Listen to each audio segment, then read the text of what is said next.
Una nueva generación de Regreso a Casa presenta el audiolibro de Osvaldo Bernadas. ¿Cómo descuidar esta salvación tan grande? El conflicto entre lo espiritual y lo almático. Enero del 2020. Buenos Aires, Argentina. Teología cristiana. Alimento sólido, para adultos. Prólogo y capítulos del 1 al 6. Prólogo. La materia salvación es el componente más importante de la Biblia. Salvación es el tema fundamental de las Sagradas Escrituras. Desde su concepción en el seno de María, Jesús es anunciado como el Salvador y como la salvación encarnada. Según ese concepto, el Salvador y la salvación son una misma cosa, ya que el propósito distinto y proyectado del Salvador es esencialmente salvar. Siendo muy joven, un día, alguien se me acercó en la calle, y después de ofrecerme un saludo muy cortés, me invitó a recibir la salvación que Jesús gratuitamente otorgaba. Sorprendido, en medio de un ingenuo desconcierto, le respondí con otra pregunta. ¿Salvarme de qué?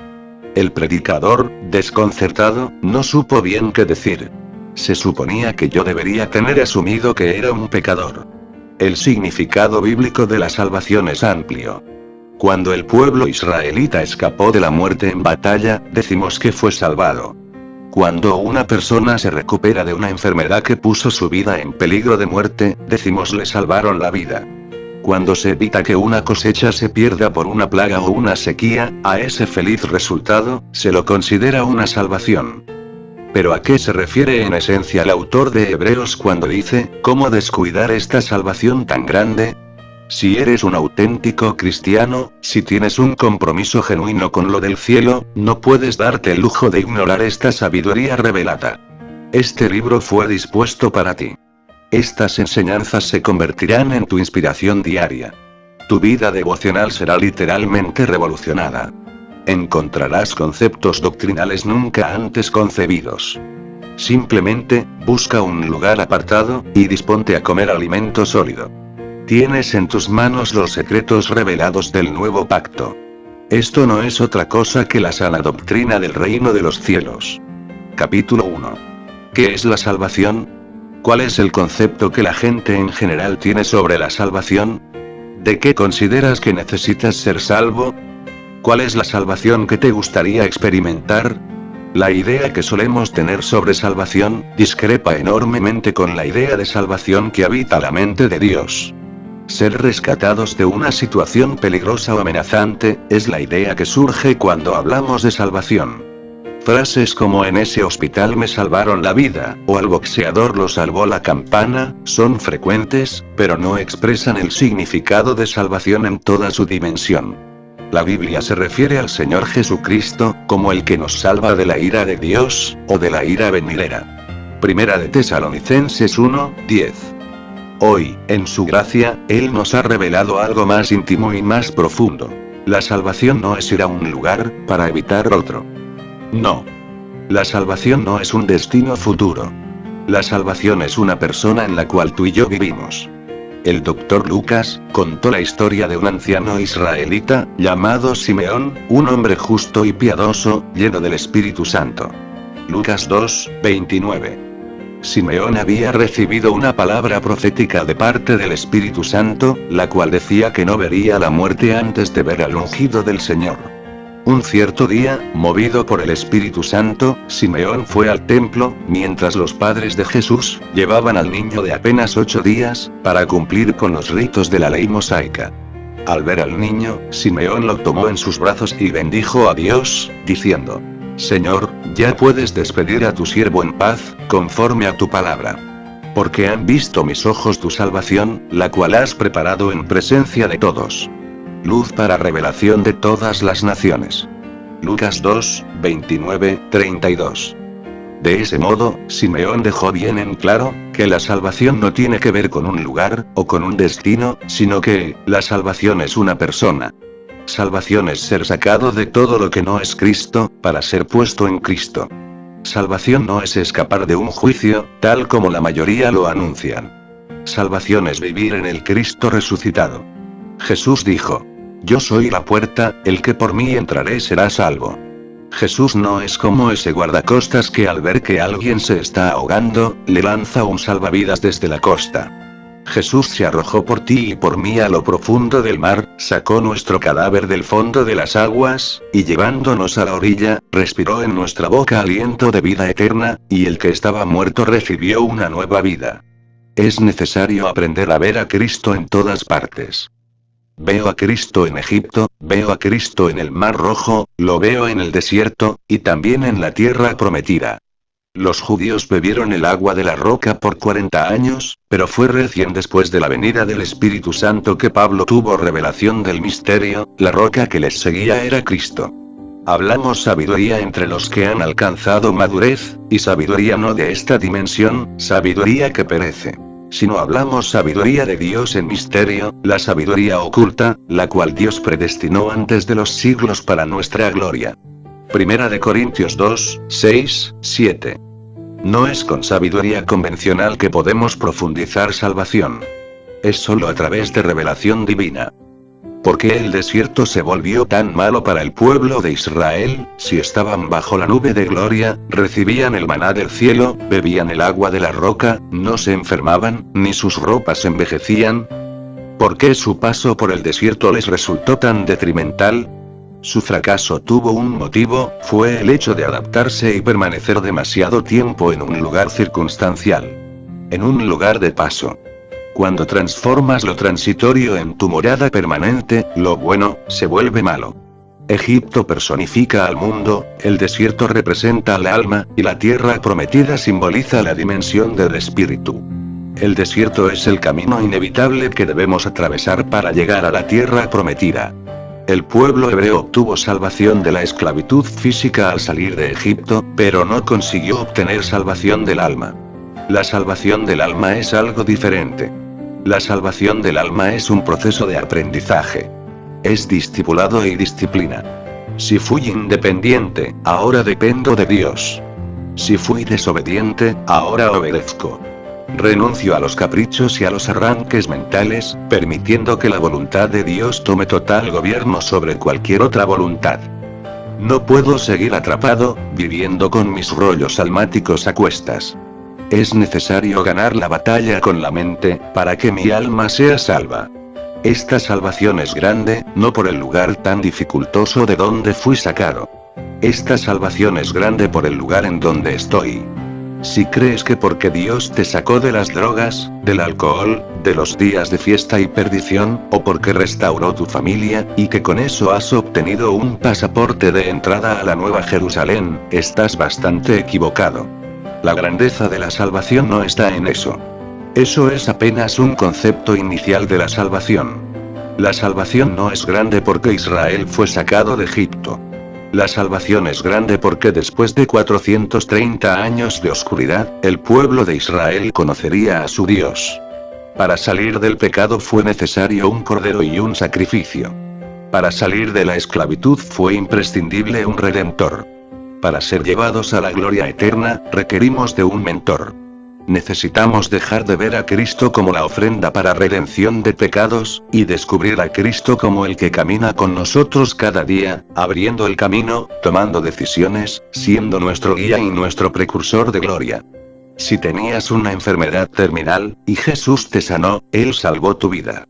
Pero eso fue solo el principio de una salvación mucho más grande. El Señor nos salva la vida, dándonos la oportunidad de morir a esa vieja vida. Otorgándonos un nuevo nacimiento en Él. No podemos quedarnos satisfechos con apenas la sanidad del cuerpo, es necesario batallar por la libertad del condicionamiento almático. Es necesario ponerle fin al carácter que pertenece a la vieja creación. Salvación verdadera no es ser sacado de algo, sino ser introducido en alguien. Salvación del alma se presenta cuando hay negación absoluta del ego. Si alguno quiere venir en pos de mí, niéguese a sí mismo. Marcos 8, 34. La salvación del espíritu se obtiene por fe, y es inmediata, en cambio la salvación del alma requiere de obras. Sangre, sudor y lágrimas. Si este concepto es oído a la ligera, puede sonarnos como herejía, pero te aseguro que no lo es. El apóstol Pablo dijo, es con paciencia y determinación que conseguiremos victoria sobre el alma. Es solamente con edificación diaria que podemos salvar el alma. Tu verdadero enemigo no es el diablo, tu verdadero enemigo está en tu yo. Adherido a ti todo el tiempo. Tu enemigo es tu alma no redimida. Todo el que quiera salvar su vida la perderá. Mateo 10:39. El que no quiera negarse a sí mismo, el que no esté dispuesto a ser irrespetuoso con sus demandas mentales, el que no sea capaz de priorizar las cosas del reino, ese fallará. El que pretenda eludir el costo de esta salvación tan grande, la perderá. En cambio, el que ponga su vida por las cosas de Dios, ese la hallará. Este no suele ser el entendimiento general que la Iglesia tiene y enseña sobre salvación. Este es un misterio que el Señor hoy nos está revelando. Porque la palabra de la cruz es locura a los que se pierden. Pero a los que se salvan, es poder de Dios. Primera de Corintios 1:18. Vida cristiana consiste en ser perfeccionados cada día en un nivel más alto de salvación. La salvación del alma es un proceso de todos los días, hasta el día del juicio final. Postergo a mi alma y la obligo a obedecerme, para no quedar yo mismo descalificado después de haber enseñado a otros. Primera de Corintios 9:27. Capítulo 2. La espada de dos filos. Porque la palabra de Dios es viva y eficaz, y más cortante que toda espada de dos filos, y penetra hasta partir el alma, y el espíritu, y discierne los pensamientos y las intenciones de nuestro corazón. Hebreos 4:12. El término utilizado en este versículo, energeso eficaz, es comparable en su significado a la palabra enérgico, refiriéndose a algo activo, efectivo. A algo sumamente poderoso. La palabra de Dios es como una espada que separa el alma del espíritu. Los divide. Establece una frontera entre ambos, otorgándonos sabiduría respecto a la diferencia que hay entre ellos. La creación del cosmos infinito tiene su principio en Dios.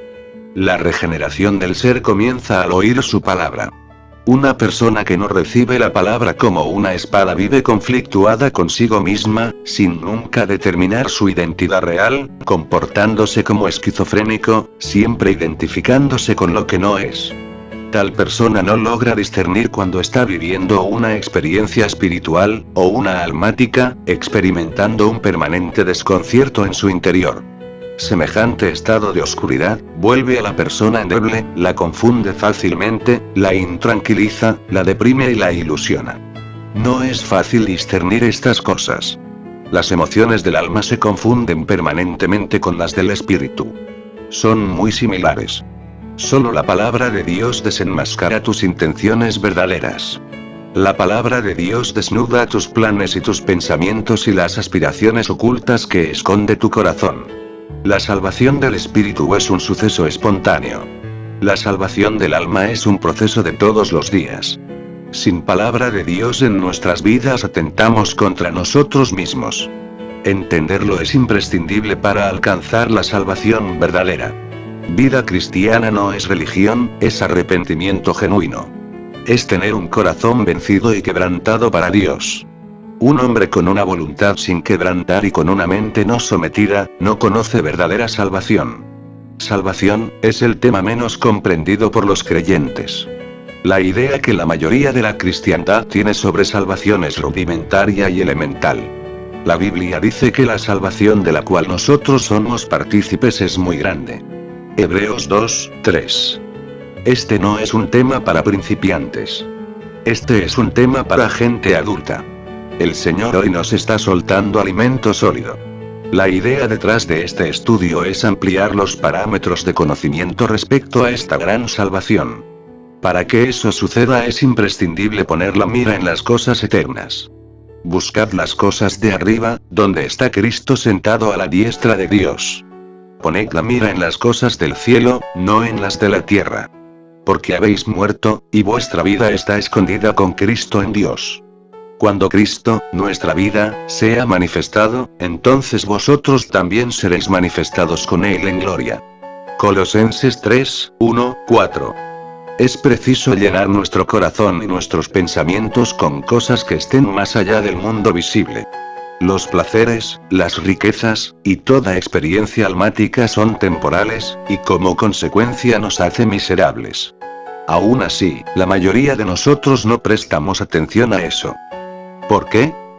El Dios de este siglo, Satanás, cegó el entendimiento de los seres de este mundo. Segunda de Corintios 4:4.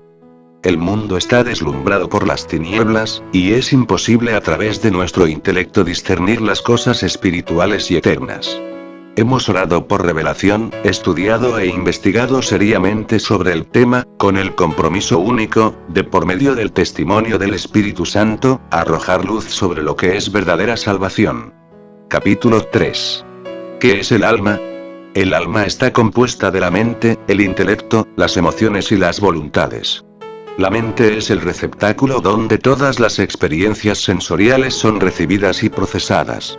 En la mente se produce el apego y el rechazo. Esto me gusta, esto no me gusta. Todos los pensamientos se originan en la mente. Una mente absorta en la palabra es nuestro mejor amigo, en cambio una mente ignorante de la palabra, es nuestro peor enemigo. Cuando la mente está gobernada por deseos sensoriales, el alma se enreda con las cosas de este mundo, quedando atrapada por el ego falso, despertando el necio deseo de enseñorearse de la creación temporal. La inteligencia nos permite discernir entre lo conveniente y lo no conveniente. Entre lo bueno y lo malo. Entre lo moral y lo inmoral. Mientras que la mente solo acepta o rechaza los impulsos sensoriales, la inteligencia puede evaluar las consecuencias. A través del intelecto nos podemos evaluar a nosotros mismos y podemos sujetar la mente. Destruyendo especulaciones y todo razonamiento altivo que se levanta contra el conocimiento de Dios, y llevando cautivo todo pensamiento a la obediencia a Cristo. Segunda de Corintios 10:5. La voluntad es la capacidad que todos poseemos para esforzarnos lo necesario para obtener o hacer algo, lo hago, lo quiero, voy. Es la posibilidad privativa de todo hombre o mujer de tomar decisiones, anhelar cosas, proyectar esos anhelos y ponerlos por obra. Las emociones son el producto de las experiencias sensoriales y mentales. Todos tenemos experiencia en esto. ¿Quién no se enamoró alguna vez? Sensaciones nuevas, emociones nunca antes exploradas. Puedes haber pasado todo el día con ella, aún así, llegas a tu casa y la llamas. ¿Llegaste bien? No puedes dormir sin escuchar su dulce voz. Al tiempo, esos mismos enamorados, esos que no podían vivir el uno sin el otro, se están demandando en una corte judicial. Aborreces el sonido de su voz. No me la nombres. Esas son las emociones del alma. Apego y rechazo, amor y odio. Todos se ríen de los enamorados, menos los que están enamorados. El alma es todo un tema. ¿Cómo podemos vivir así? Sin entender alma, no necesitas al diablo, contigo es suficiente. Podemos haber confesado a Cristo como nuestro Salvador, podemos haber pasado por las aguas del bautismo, aún así, el hombre viejo sigue presidiendo en nuestras vidas. De manera que no soy yo el que hago lo malo, sino el pecado que mora en mí. Romanos 7:14-25. Salvación verdadera es guerra todos los días. No podemos durante la semana convivir amistosamente con experiencias almáticas, y porque el domingo vamos al culto y cantamos aleluya, creer que somos cristianos salvos, 2 veces nacidos. Si esta lectura no produce en ti una transformación genuina y más ganancia en Cristo para tu vida, todo mi esfuerzo ha sido inútil. Si hay algo que tiene valor sustancial, eso es ganar más de él. Cualquier persona con un coeficiente intelectual aceptable, puede comprender que necesita tener un Dios. De hecho, a todos nos conviene tener un Dios. Incluso a los ateos les conviene tener un Dios. Dios nos creó con un designio divino, coherente y trascendente, y es a nosotros a quien nos corresponde descubrirlo, a través de la revelación. Sin conectar con los diseños eternos, nunca encontraremos respuesta satisfactoria a nada que sea de valor. Dios es el componente esencial en todo. Tanto de las sustancias que aglutinan los mecanismos del universo, como de los que los separan. Una razón por la cual tanta gente sale de las iglesias por la puerta trasera, tan rápido como entra por la puerta principal, es porque solo han tenido una experiencia almática, un encuentro con el hombre, sin haber tenido nunca un encuentro verdadero con Dios. Capítulo 4. gente almática. Fue la manera almática de proceder del pueblo de Israel, lo que desquició a Moisés mientras peregrinaban por el desierto. El Señor los sacó victoriosos de la esclavitud en Egipto enviando 10 plagas asombrosas. Cruzaron el Mar Rojo de forma extraordinaria. Vieron al ejército del faraón quedar sepultados bajo las aguas. Aún así, ante la primera prueba, comenzaron a murmurar y se volvieron contra Dios. Cruzaron el Mar Rojo, y salieron al desierto de Shur. Y anduvieron 3 días por el desierto sin hallar agua. Y llegaron a Mara, y no pudieron beber porque las aguas eran amargas. Entonces el pueblo murmuró contra Moisés, y dijo: ¿Qué hemos de beber? Y Moisés clamó a Jehová, y Jehová le mostró un árbol. Y lo echó en las aguas, y las aguas se endulzaron. Éxodo 15, 22, 24. El pueblo de Israel caminó durante 3 días por el desierto, dejando atrás la esclavitud, libres de la opresión egipcia. Aunque ellos vieron obrar la mano de Dios de forma tan contundente, no pudieron discernir el valor de tan grande salvación. Ellos seguían recordando las aguas que fluían en el Nilo, y al ser probados en Mara, comenzaron a murmurar. Dios te pondrá a prueba, en lugares sin recursos humanos. Dios te pondrá a prueba, donde tu único recurso es el poder sobrenatural de Dios. Esta noticia a nadie le gusta. Es más, al recibirla muchos se sienten engañados y se alejan protestando: ¿qué clase de locura es todo esto? Cuando somos sacados de Egipto para ir a la Nueva Jerusalén, habrá un desierto que cruzar, y una estación de aguas amargas. En Mara no hay recursos naturales, solo hay recursos divinos. Cuando te encuentras en medio de ese desierto, tus amigos y tus parientes comenzarán a difamarte, diciendo: este se volvió loco. Todo el día arrodillado, sin hacer nada. Le lavaron el cerebro. Mientras estés en ese desierto nadie te entenderá.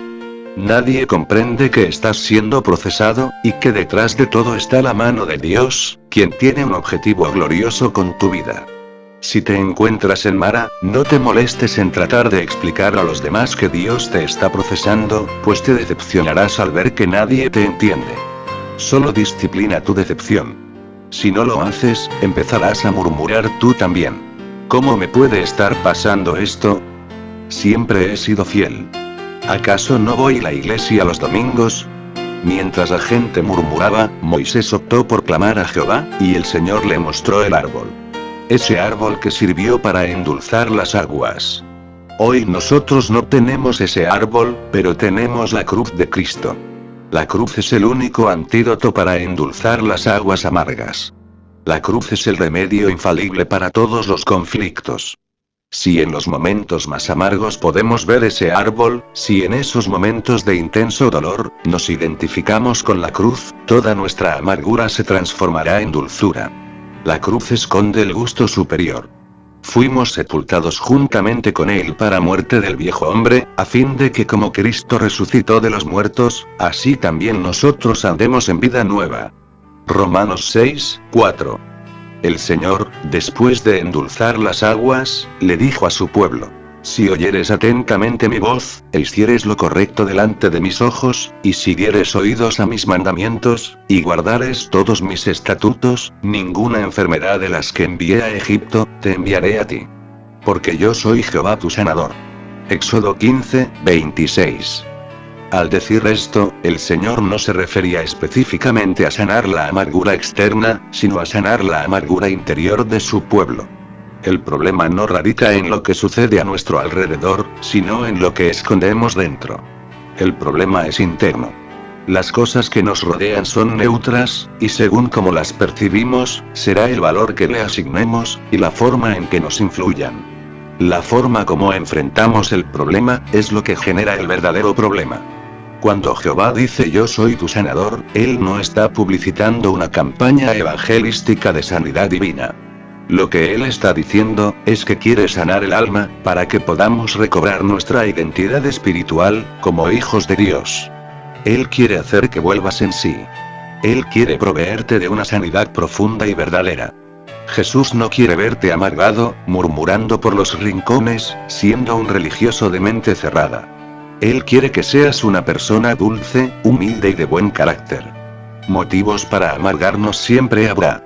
Siempre habrá alguien que te critique y que hable mal de ti. Por eso, Jesús nos propone morir a todas esas cuestiones.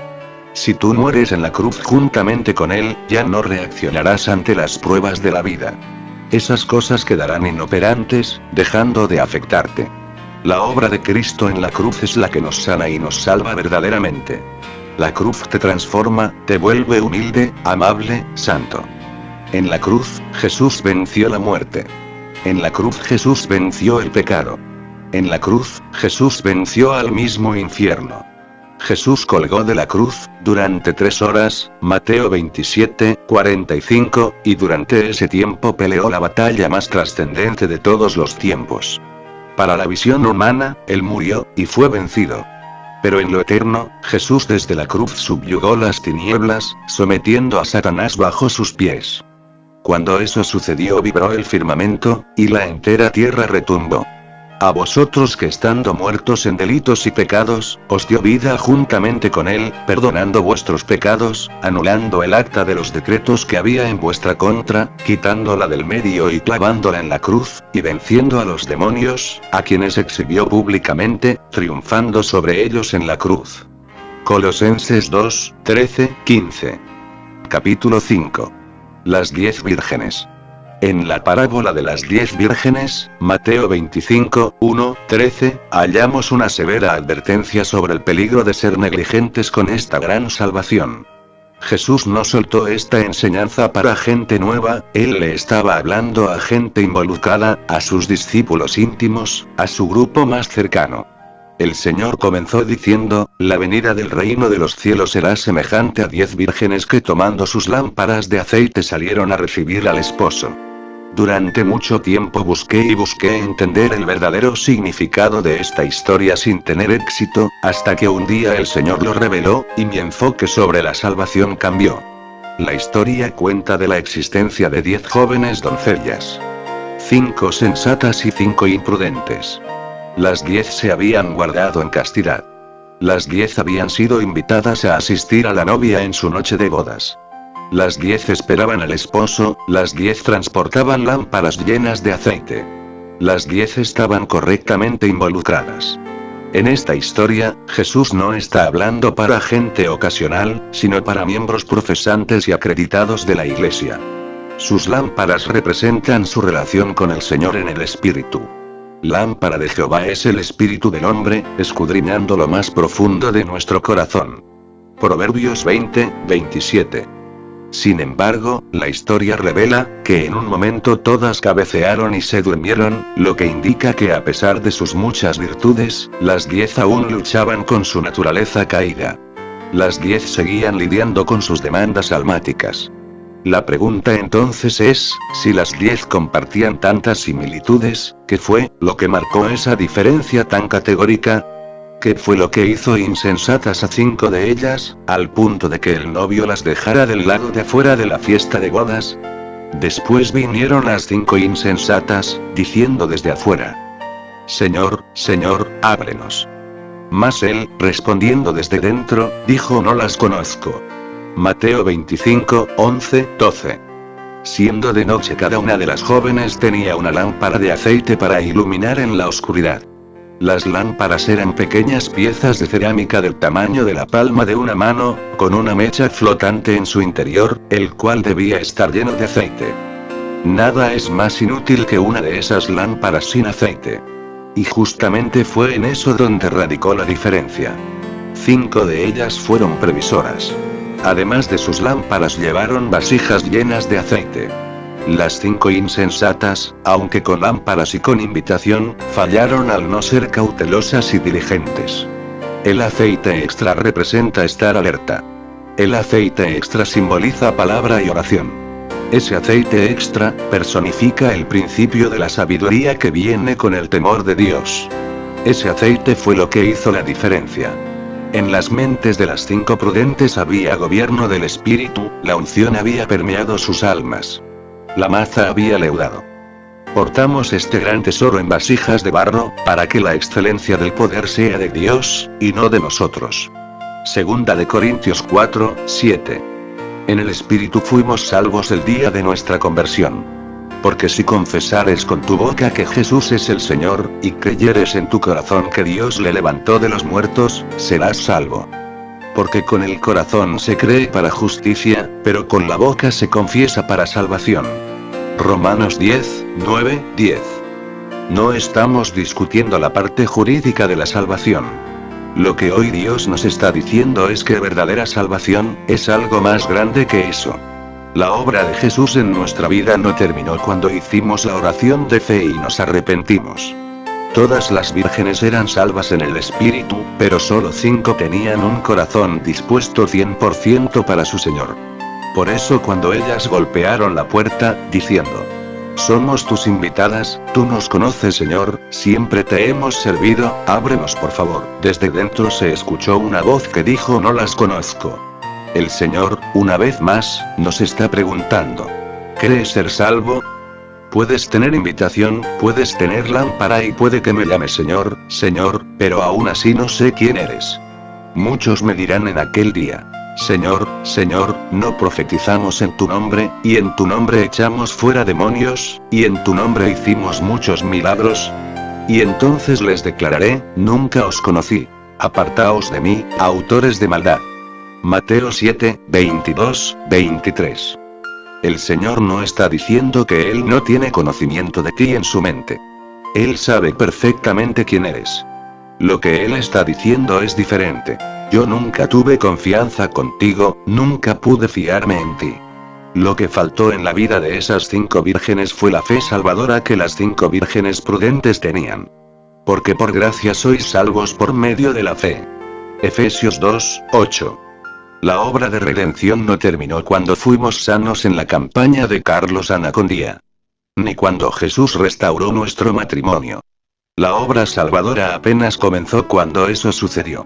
Pensé que el viejo hombre había muerto en las aguas del bautismo. Pero descubrí que el infeliz sabía nadar. Ahora tengo que matarlo todos los días. Martín Lutero. El sistema del mundo se encargará siempre por todos los medios de que vivas prisionero de tu alma. Salvación no es un tema para neófitos. Hallarla requiere de la sabiduría oculta que el Señor predestinó desde antes de los siglos para nuestra gloria. Primera de Corintios 2, 7. Salvación es algo profundo, para gente paciente y determinada.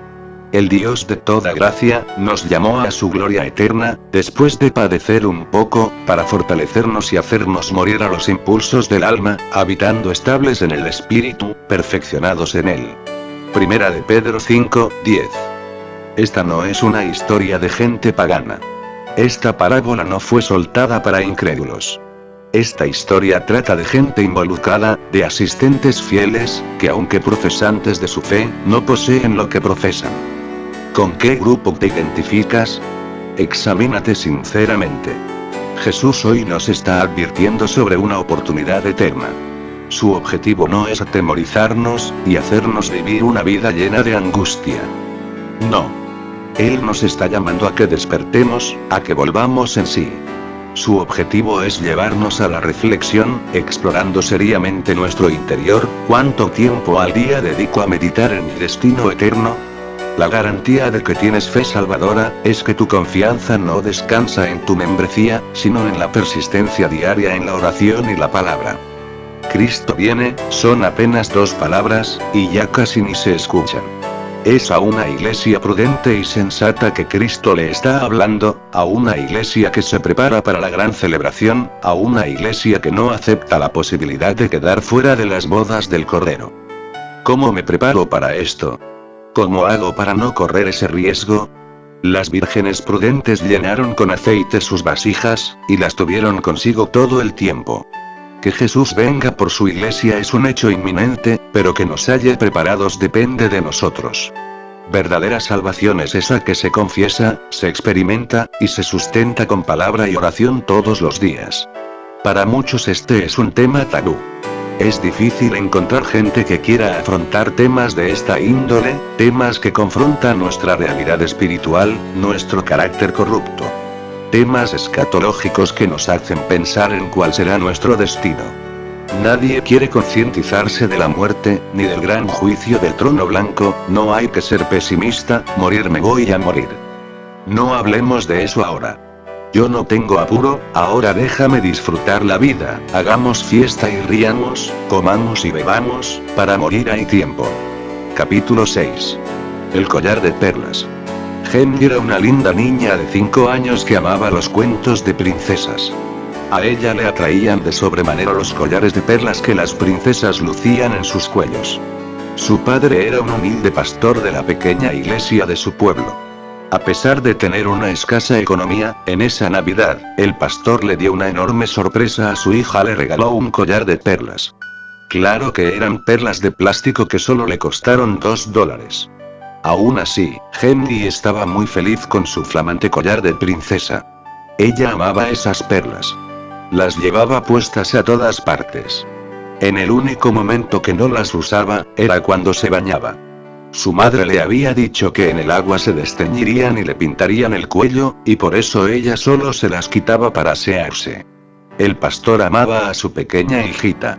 Él siempre oraba para que Dios lo prospere para poder complacerla. Todas las noches, él se sentaba en su sillón para leerle algún cuento. Una noche, después de terminar su cuento preferido, tomándola entre sus brazos, la sentó en sus rodillas y le dijo: Henry, ¿tú me amas? Oh sí, papá, tú sabes que te amo más que a nadie en el mundo. Si me amas, quítate el collar y tíralo al fuego, en la chimenea. Oh, papá. No, mis perlas no. Dijo Henry muy confundida. Si quieres lo hago con Rosita, mi muñeca favorita. ¿La recuerdas? La que tú me regalaste para mi cumpleaños, pero mis perlas, no. Mientras decía esto, le temblaban los labios y sus rodillas. Aún así, de forma implacable, el padre mirándola seriamente a los ojos, volvió a interrogarla. ¿Me amas? Sí, papá, tú sabes que te amo. Entonces demuéstramelo, arroja tu collar al fuego. Henry, con un inmenso dolor, quitó el collar de su cuello, con los ojos cerrados y llenos de lágrimas, lentamente fue arrojando sus perlas al fuego, mientras sentía el olor del plástico que se derretía. Para su asombro, en ese momento, sintió unas manos rodear su cuello. Al abrir sus ojos, descubrió que eran las manos de su padre, quien le estaba poniendo un nuevo collar. Este era de costosas perlas genuinas. Él las había guardado, esperando hasta que Henry renunciara al falso collar, para poder darle ese regalo de gran valor. De igual modo, Dios está esperando que renunciemos a las cosas falsas de este mundo y a las personas sin valor, para darnos preciosos tesoros. Esta historia nos debería llevar a la reflexión: lo que tanto deseo tener, eso que me tiene atado y que no puedo soltar, ¿realmente tiene significado duradero y sustancial? ¿Realmente tiene tanta importancia? Por estar tan amarrado a mis posesiones mundanas, no me estaré perdiendo lo de sumo valor, esa herencia que Dios dispuso para mí. Si Jesús no ocupa el primer lugar, nada de lo que hagas tendrá sentido. Podemos cantar y adorar, incluso danzar, aún así Él no nos reconocerá. Ten cuidado de ti mismo y de la doctrina que predicas. Persiste en la santidad y el camino angosto, pues haciendo esto, te salvarás a ti mismo y salvarás a los que te oyeren. Primera de Timoteo 4:16. El Señor Jesús nos alerta sobre el autoengaño. Para el Señor, la mera confesión de fe, sin obediencia a su voluntad suprema, es inadmisible. Una persona engañada de ese modo puede que ejerza un ministerio, puede estar usando la autoridad de las Escrituras y el poder del santo nombre, y aún así no estar caminando por la senda del discipulado. Imagínate si tu esposa te dice: cariño, te quiero confesar algo. Quiero que sepas que puedes contar conmigo siempre. Te haré la comida, siempre tendré tu ropa limpia y planchada, y es más, voy a lavar tu auto para que lo tengas impecable. Lo que tú me pidas, eso haré. Pero, debes saber, que mi corazón le pertenece a otro hombre. ¿Qué pensarías de una mujer así? ¿La aceptarías? ¿Vivirías con ella? Solo un insensato admitiría un planteamiento de esas características. Igual que la conciencia de esa esposa, es la de muchos de nosotros. Lo que tú me pidas haré, pero no me pidas el corazón. ¿Qué crees que dirá Dios si tú le propones algo así? Si alguno viene a mí, y ama más a su padre y a su madre, a su mujer, a sus hijos y a sus hermanos, y aun hasta su propia vida, no puede ser mi discípulo. Lucas 14, 26, 27. Al escuchar este versículo, muchos se escandalizan y dicen, ¿tu Dios es insensible? ¿No te parece que se le va la mano con sus exigencias?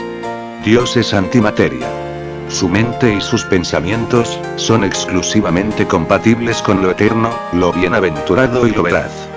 Dios no es almático, Dios no está sujeto a sentimientos, Dios no es un criterio religioso, ni un veredicto teológico, Dios es puramente espíritu. Por consiguiente, Él no está interesado en relacionarse con gente concernida en cuestiones y logros efímeros. Él nos quiere salvar. Dios te ama como estás, pero no quiere dejarte como estás. Mi necesidad no está en la seguridad y en el confort, mi necesidad no está en mejorar mi salud, mi necesidad no es obtener un mejor empleo y ser prosperado, mi necesidad es Él. Dios busca gente que esté dispuesta a morir al ego. Dios busca gente que quiera vivir con Cristo en su corazón. Y ya no vivo yo, mas Cristo vive en mí. Gálatas 2, 20.